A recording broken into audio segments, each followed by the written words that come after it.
I'm Brian Hink. I'm a senior director with Remedy Consulting. Our primary focus for business is working with community banks and credit unions on core contract renewals and system selections.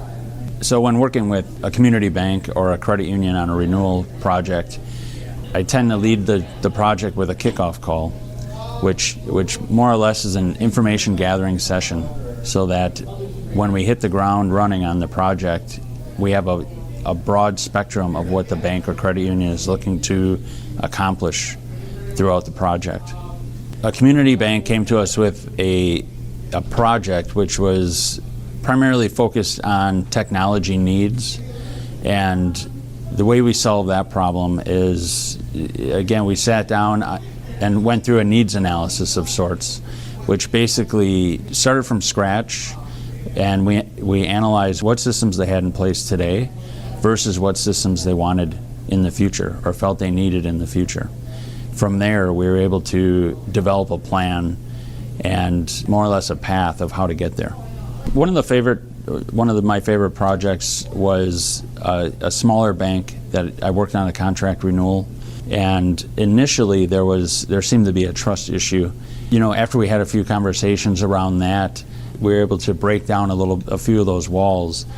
And then after the first step of the project, where I was able to get a proposal from the vendor and I showed them the initial savings, that trust issue disappeared altogether because they saw what we were able to accomplish just in the first proposal.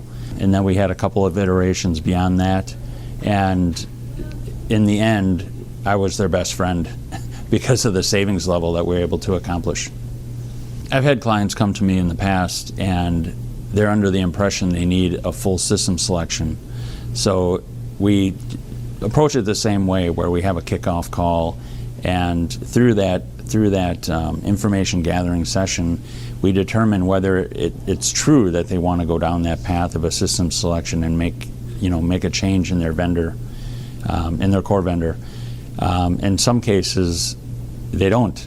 They realize that it's too painful to switch vendors, and we just go down the path of a core contract renewal. In the event that we do a system selection, we approach it kind of the same way as, like a needs analysis type process, where we have a discussion with the team at the bank and determine what their needs are, what they feel they're missing today and what they feel they need tomorrow. And we kind of build on that through the process, and that's how the RFP is developed, and we're able to accomplish a successful system selection.